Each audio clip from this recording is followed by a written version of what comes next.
Hi guys, follow me on Instagram to never ever miss any of my crazy updates. Hi guys and welcome to another vlog. I'm driving this. This is the Mercedes EQC and straight away let's open the frunk. Well, what frunk? This is not a frunk. Frunk means front trunk.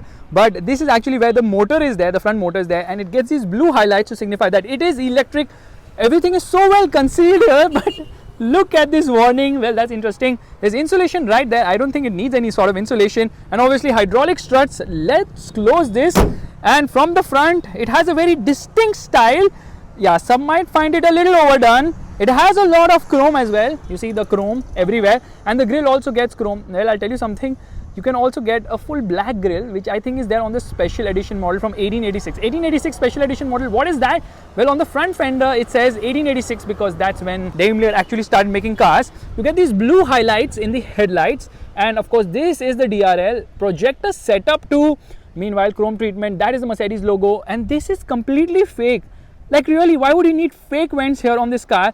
Any which ways, these are the front parking sensors, and they are chrome treatment on the bottom as well, on the bottom of the bumper rather. There is chrome treatment there, and the car looks really mean at the front. This is the front parking camera of the vehicle, and gets this light which might remind you of the Kia Seltos. Yes, a continuous running LED. Meanwhile, this is how the indicators work on this car. They also look nice, obviously on the outside rear view mirrors as well. The same thing is there. Now, the EQC is actually based on the GLC. That's the reason why it looks more or less the same. However, in spite of the fact that the wheelbase is similar, the length and the width is actually increased somehow. Anyways, the car looks nice. It has a sloping roofline, and yeah, you see the ground clearance is actually on the lower side, which is surprising. The wheels on this particular car happen to be a massive 235/50/20s. Says Mercedes-Benz right inside. However, the wheels are such that you really can't see inside. The disc seems big in terms of size. But you know, they've given this treatment to actually reduce the drag inside the wheels. Yeah, that's right. Some of the other wheel options include something inside to reduce the drag. It's kind of funky. Says EQC right here. These blue highlights look really very nice. And obviously, it has a camera on the side as well, below the outside rear view mirrors too. You get a side footstep, chrome door handles, and chrome around the window line as well. But it looks so much GLC. Meanwhile, the rear tire happens to be bigger in terms of size. 255/45/20s. And to reduce the visual bulk at the rear, they've obviously made the bumper black, and a continuous running light as well, which might remind you of Porsche. But honestly, this continuous treatment is both at the front as well as the rear. And EQC 400 is written right there. 4MATIC it says, and you get rear parking sensors. The reverse parking camera actually happens to be inside. Well, there it opens actually. But this is also to open the boot of the vehicle. The boot is actually 500 liters, which is actually quite decent, but not the biggest as such. And this is to recline the seat. So you can press this button to recline the seat. Here I press this, there the seat went down, which increases the boot carrying capacity even further. Now there's storage space here on the left side, and I think this is all the charging equipment for the car. And this happens to be a hook. In fact, there's a 12-volt charging socket, there's a light placement here, there's a light placement here as well, and another hook there. And this is obviously the parcel shelf of the vehicle. What's below? Oh my god, that's heavy. Yeah, that is a spare wheel, which is, forget being an alloy, it's actually a smaller size tire. And the boot is actually quite practical. You press this button to close the boot. Obviously, it gets a powered tailgate. Well, that's obvious. Thankfully, it doesn't get fake exhaust at the rear. I'm so thankful for that, because electric car does not need fake exhaust. Yeah, of course. You see the diffuser? That's kind of crazy. See the ground clearance? That's obnoxiously low, huh? For an SUV at least. That is underbody. Well, it gets a flat underbody. Why do you need a flat underbody? Well, for aerodynamic efficiency. Of course, the battery sits between the wheelbase, which is with every modern electric car. Nice. Let's get inside. Okay, you see how this has been done. Yeah, the flap, or the mud flap actually. Well, a lot of cool elements on this car. Let's get inside. Straight away, let me tell you, this will remind you of the GLC. But certain good bits inside this car. First and foremost, I love the blue treatment. I love the stitching. Burmester sound system, tweeter. Everything inside is of super quality, including this white stitching. And door pads are also big enough. Rather, door pockets are big enough. You can obviously close this sun blind manually to just tackle the sun. Isofix child seat mounts. Well, storage space can improve dramatically. And here we have closed it. Now the seat belt recline angle, rather the seat recline angle, seems a little upright, huh? But there's decent amount of space on offer. Decent, I say, not too much. That's a bit of a problem because this is based on GLC. That's why it doesn't really have much space on offer. There's a hump here, which is not required because it's an electric car. However, they've actually shared everything with the GLC, so they thought let's just put everything how it is. Meanwhile, you get rear AC vents, of course, and rear AC controls as well. So right now I think the car is turned off or automatically turns off. Scooped out seat back, small magazine holder, both the sides the same thing. Meanwhile, what is this? Well, nothing, that's a dummy. The front seat belts get the height adjust function too.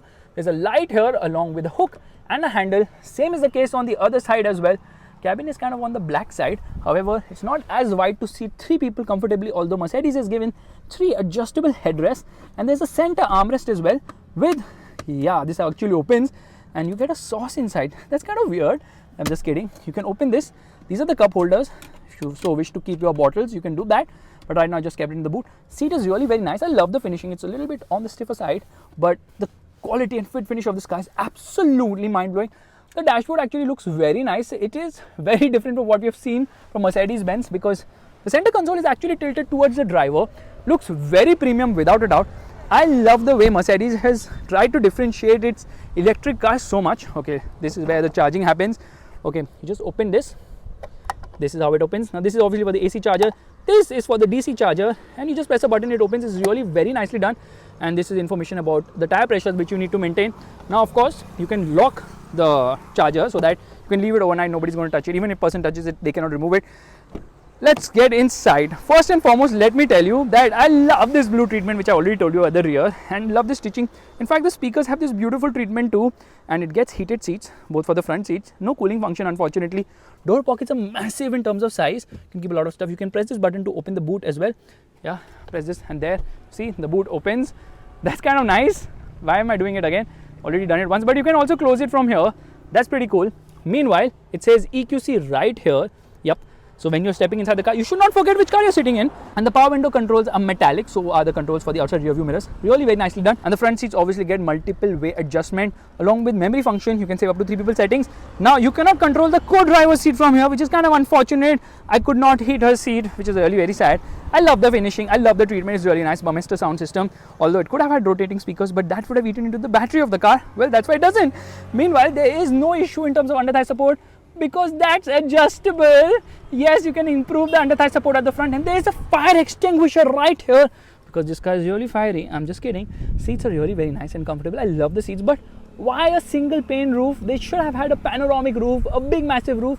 Even the Hyundai Creta gets one now. Yeah, you get a dead pedal. Look at the brake pedal size. It's big. This is the electric parking brake. These are the controls for the headlights. And I love the AC vents. Look at the treatment on the AC vents. This is super coolly done. In fact, look at this. This is amazing. The way the button has been done to turn on and off the air conditioning control. Super duper awesome. Love it. Let's get inside. Straight away, let me tell you, the dashboard looks super duper amazing. I love the dashboard. I love the treatment of the dashboard. Okay, this is how you lock the vehicle. Look at the dashboard. What a piece of art. Just see the way the speakers have been done. The whole treatment, the quality, it feels so good. Okay, the glove box doesn't have the cooling function, but there are 2 compartments. This is for the air balance, which is always mysteriously missing in the cars I test. Basically, this is where the perfume canister goes so that it can remove the fragrance from these beautiful AC vents. The AC vents are really a work of art. I love the AC vents. Look at these controls. This is so premium. Oh my god, I have never seen such a cool looking and cool to use AC vent control. Wow. This is obviously the engine start stop button. Lot of gloss black in the center. Below the front center armrest, there's storage space along with 50 rupees, along with 2 USB charging ports. Now these are USB-Cs. It doesn't get a regular USB charging port, which is kind of unfortunate because I really don't have a USB-C right now, although my phone actually has a USB charger which plugs into a normal socket as well. Alrighty, this is really beautifully done. The kind of material used inside this car is absolutely splendid. You get twin cup holders here, you get another USB charging socket, and of course a wireless charging pad as well. There you put the phone inside and wireless charging starts automatically. That's really nice. You get a touchpad here, and these are various buttons here. Now this is obviously for the charge. Once you press this button, it tells you various data about charging options and all those things. This is for the parking sensors, and this is to get into the various drive modes, which I'll talk about when you're driving the car. This is for the camera. Yeah, the 360-degree parking camera, which mysteriously did not turn on. You will not turn on the car. Okay, let's turn on the car. There. The car is turned on. You say vehicle ready to drive, but you can't hear anything. You press this button, This is the camera system. You can see it's giving you a lot of information here. Let's turn off the air conditioning. Air conditioning controls are similar to what we have seen in other Mercedes cars. Looks really nice and premium. Obviously, a lot of information for basically your multi-information, which is for the infotainment system. You press this button and you can get into car, wherein if you want to turn on and off the ESP system, you can do that as well. Lot of information here. This is actually a touch screen. Yes, that's right. It gets these dual screens which are really very premium and look fantastic. In fact, it also gets these blue lines. These blue lines are really very premium. In fact, they give you the significance of electric in this car. Auto dimming inside rear view mirror. There's a sunglass holder right here and lot of lights which are placed right on the top. Yeah, there they turn on. Let's just turn them off for a moment. Here you obviously get a mirror along with a light. There is a mic. A mic is placed here as well. Meanwhile, again, mirror as well as a light. The dashboard design, look at that. It's so beautifully done. This is one of the best looking dashboards I've seen in a real long time. It says Mercedes here. I don't know why that's the case, but it still says it, just in case you forget while driving the car. The steering should have got a flat bottom. It is the usual Mercedes steering wheel, and of course it gets the piano black finish on both the sides. Now this is actually to control this infotainment screen, and these buttons are to control this screen, and this is obviously for the cruise control system. This is the gear selector of the vehicle, but there is no gear selector. It's actually whether you want to go front, back, or just park. This car doesn't have gears. This is obviously the wiper controls. Let's choose the wipers right away. You see plenty of spray on offer. Yeah, it really has a lot of spray on offer, but if you press this button, it uses the rear wipers, which you can see right now. Can you see? It's too bright. Now can you see the rear wipers? Yeah, you can't see it. I'll show it to you some other day. That's it. Hey Mercedes. How may I help you? Navigate me to McDonald's. By the time What can I do for you? By the time it finishes, I won't be hungry anymore. So basically this is the Mercedes. Alrighty, bye, take care. Miss you too. Can you say that again, please? No, I cannot say it again, please stop it. So yeah, it's not very advanced as such. Only thing is it recognizes certain prefix commands. However, it's very slick. It can obviously understand Indian dialects as well. So this is a very slick system. I love the graphics here, and you have got all the information and more which you would ever need. It's a touch screen. Yes, in a Mercedes you get a touch screen, and you can also decide the styles and display of this instrument cluster, and the size of both the screens is the same. These screens look really brilliant in terms of the way they have been done. Now obviously whatever information you can navigate to here, you can also get them here as well. So let's just get in here. Okay, now the first thing I'm going to do is go into home, trip meter, assistant, navigation, radio, media, telephone. The main thing here is design, so you can choose which design you like, and obviously I'll change them when I'm driving the car. Looks really very cool. Now this is obviously the power reserve meter, which tells you how much power you're consuming. It says EQ right there, and this is obviously the speedometer. This is telling you the range and how much battery is left. Actually, yeah, that's the same thing, range and battery. That's what you're talking about. The digital speedometer, ambient temperature, clock, telltale lights, really very beautiful done. I love this system. It is so fantastic. And it's so slick to use because it's this BlackBerry style touch, which is super slick, super nice. You got all the information you would ever need. You also get these paddles which are made of plastic. Should have been metal. That would have been really nice. Now if I want to operate that, I can just press this button and operate this also. Let's get into home. Okay, there's a lot of information like settings, Mercedes Me, apps, and comfort. Comfort is really very nice because it gets a massage function too. Wave massage, pulsating massage. You can turn on massage with the press of a button. But let's first see what else is there. Obviously you get media, radio, the usual bit which you expect from a car of this price and size, and you also have themes for the system. Now it gets navigation, and there's something known as EQ. The EQ menu has a lot of information to offer because it tells you everything about the charging, and you know what, it also shows you the energy flow of the vehicle, how much you have been consuming. Although I would have really liked if this was a little bit more fluid to use. Rather, this was more fluid to use. I'm missing that command controller now. That would have been really very nice. 62% battery. Well, I am so efficient today, unbelievable. Let's get into reverse right away. So this is the reverse parking camera. You see the camera actually opened right now when I got into reverse, and it gets a 360-degree function too. Obviously it gets adaptive guidelines, which is a must at this price point. So again, we're going to get into reverse. Just see how it opens. Yeah, that's how it opens. That's really cool. So the horn is actually quite decent, not the best, a little meek as such. Another interesting bit is that you can actually lock the glove box if you so wish. And heated function, I don't like it. It should have had ventilated function as well. But BMW X5 guys are staring at the Mercedes EQC because the electric seems to be the future, or so it seems. Let's get into home. Yeah, I love the EQ menu. It's so nice. Let's play an audio right away.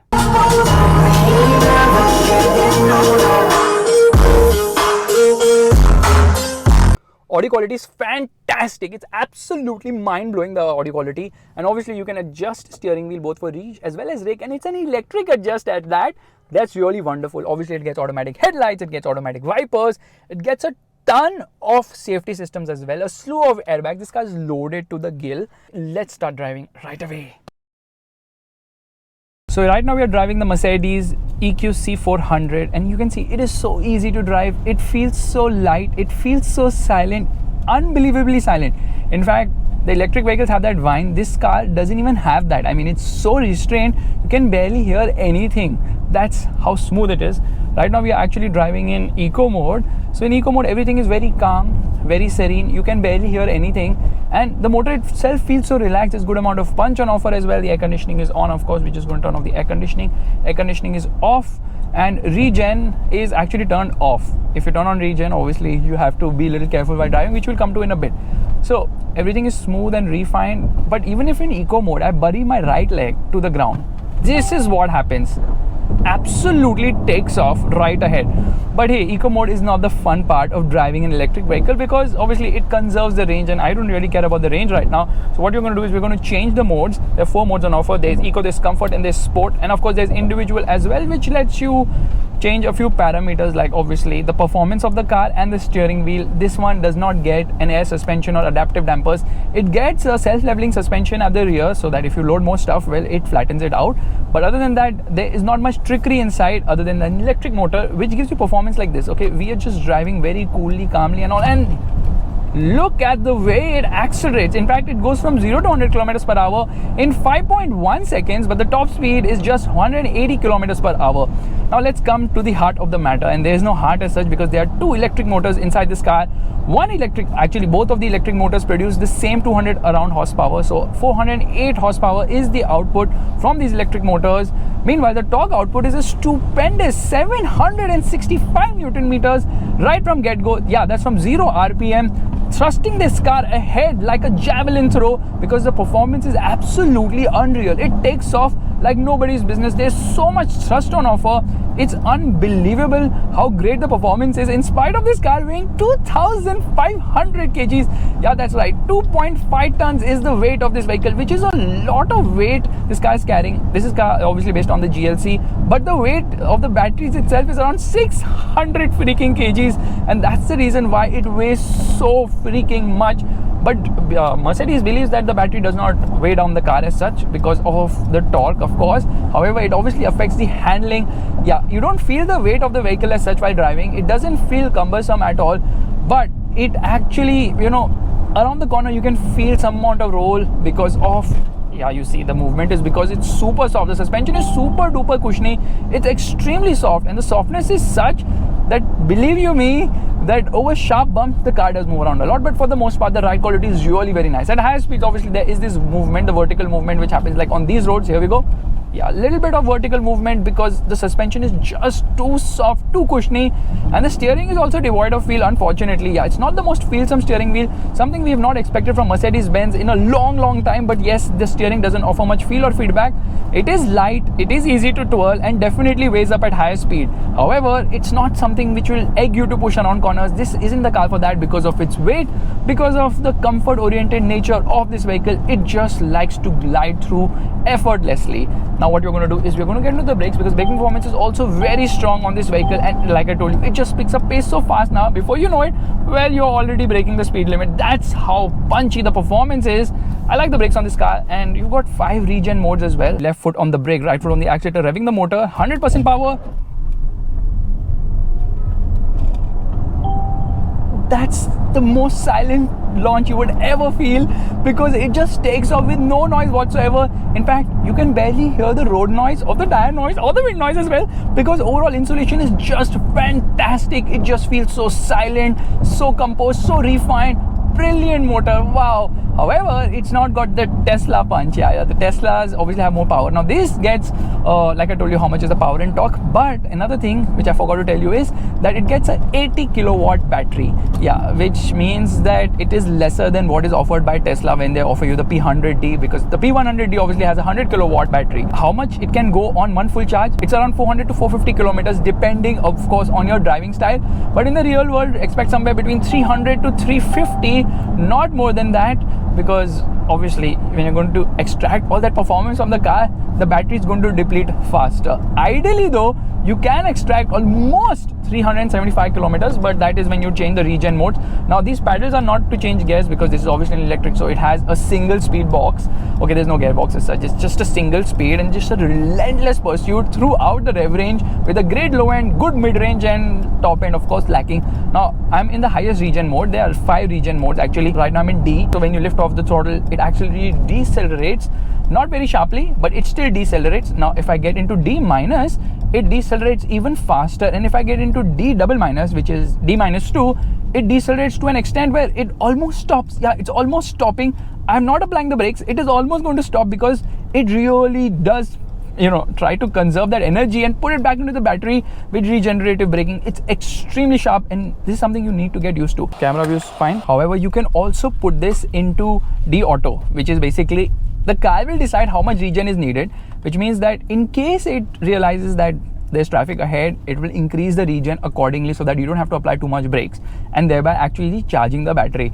And this also varies according to the traffic situation, because it not only works with the cameras and the satellite navigation, but also with a radar to tell you, to actually understand how much regen is needed. So if you are actually going downhill, the car realizes that, increases the regen so that you don't have to apply brakes. However, if you're cruising along on a flat surface, it will not apply regen so that you can coast along. So all these modes are super duper awesome, but every time you accelerate, it pushes ahead so fast. Okay, you can hear a lot on bad roads, the suspension noise on bad roads, because the car is so silent for the most part. There is nothing inside that will disturb you, because that's the level of silence on offer. Unbelievable. Yeah, left foot on the brake, right foot on the accelerator, revving the motor. Okay, doesn't rev, but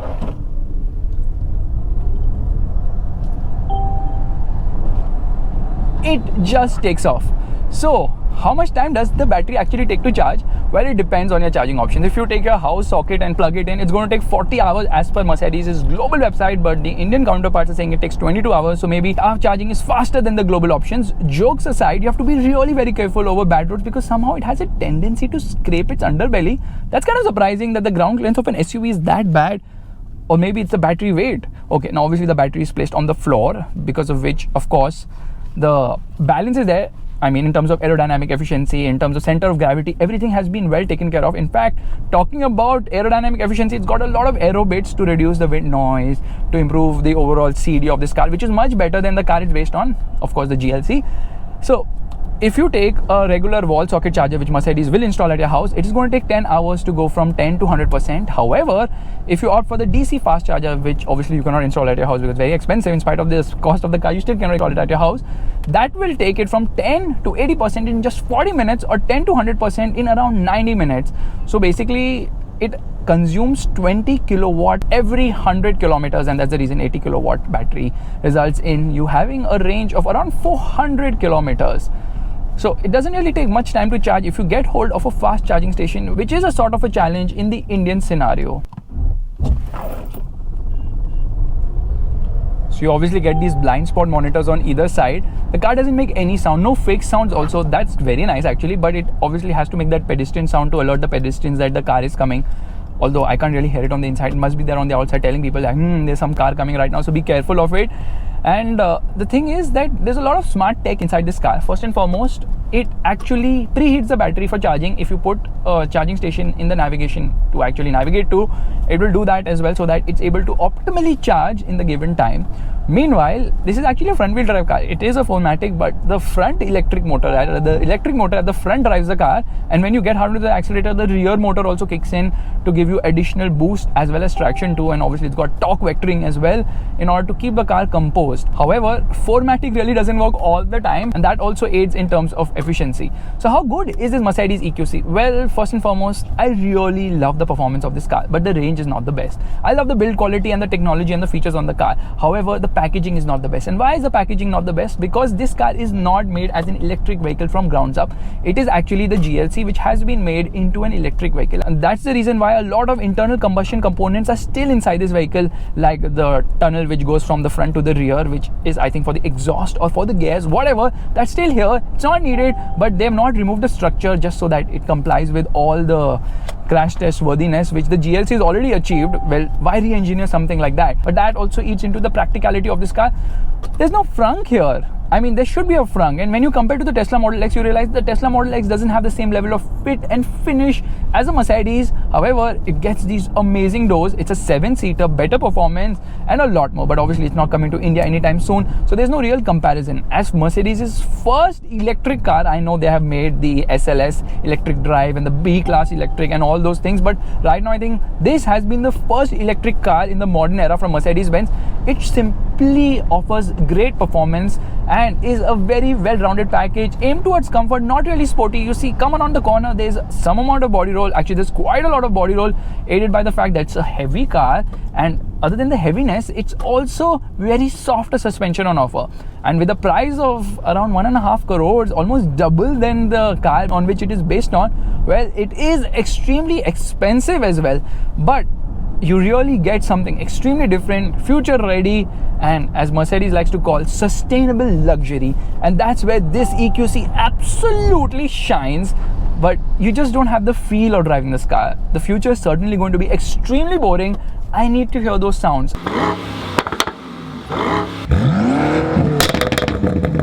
I mean, it's not about how fast you go, it's how you go fast that matters at the end of the day. And if you like this vlog, you know what you have to do. Give it the thumbs up, that's the like button, and also subscribe to the channel. Okay, you know what it does? It also automatically brakes. Autonomous braking is there. So all the tech you would expect from a Mercedes is there inside this car, but at a very lofty price as well. And on that bombshell, it's time to end.